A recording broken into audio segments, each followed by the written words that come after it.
then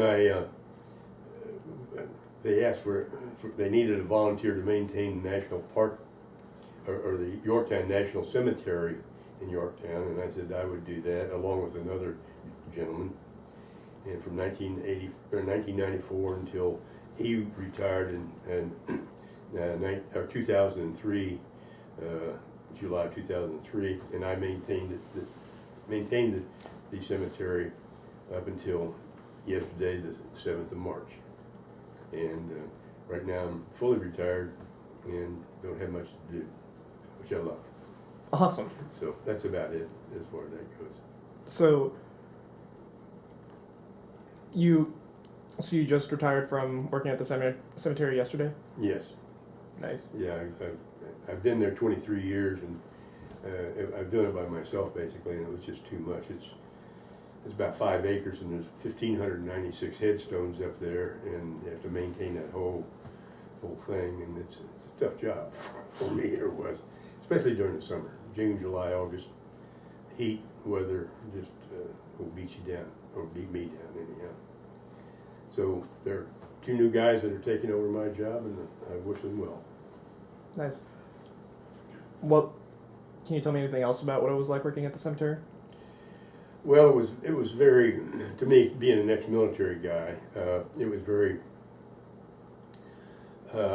heartfelt because of actually there's 2,183 soldiers that are buried up there, and most of them are Union soldiers because the cemetery was established in 1866 after the Revolution, or after the Civil War. And I just felt part of the brotherhood, if you will, with those fallen guys up there. So I took pleasure in maintaining their final resting place. And it just was maintaining, weed whipping the headstones and riding the moors and everything like that. But it gave me a lot of satisfaction. We get a lot of visitors that come in there, and they're always looking for a far-flung relative, their great uncle, and there's a board that has the known and unknown, or the known burials there. They're out of the 2,183 soldiers that are buried there. There's only 703 of them are known. The rest of them are all unknown. So 2/3 of them are unknowns, because when they established the cemetery in 1866, a lot of these guys were killed in battles when the Union forces landed at Fort Monroe and then went up to take Richmond. There were a lot of small battles from Fort Monroe all the way up to through Williamsburg, what they call the Battle of the Wilderness, up around Petersburg and Richmond. But there were these small battles. The guys that were killed were just put in the ground right there. So what they did after the war, they went back to these small battlefields and disinterred those remains, and then brought them back down to Yorktown and reinterred them.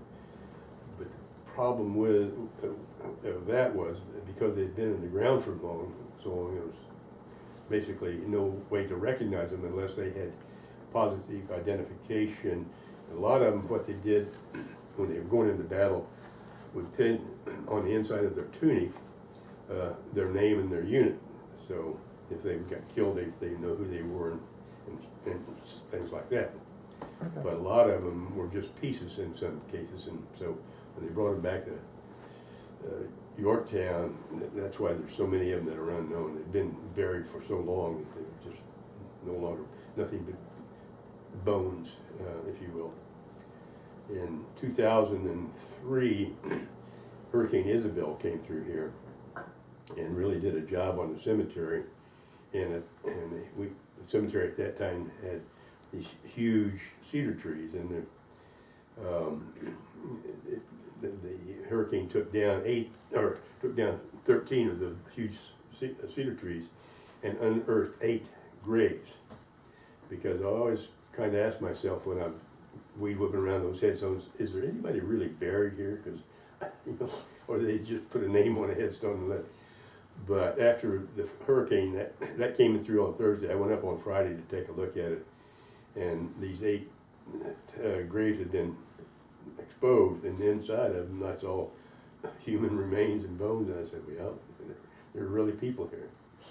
Then the Park Service had to get anthropologists to go through and bring them, dig them up, put them in containers, and then take them. They took them to Jamestown for storage until they could figure out who they were. But there's only one out of those 8 that was known, and the rest of them were unknown. And then in the following year, they had a ceremony up at the cemetery where they reinterred those 8 guys, and so that was very interesting to me to see that, and the fact that there are a lot of people that go up and see it. It's kind of an unknown thing. It's a national cemetery like Gettysburg and Arlington and what have you. So it surprised me that a lot of people come in there and see it. Cool. So that's about it on that.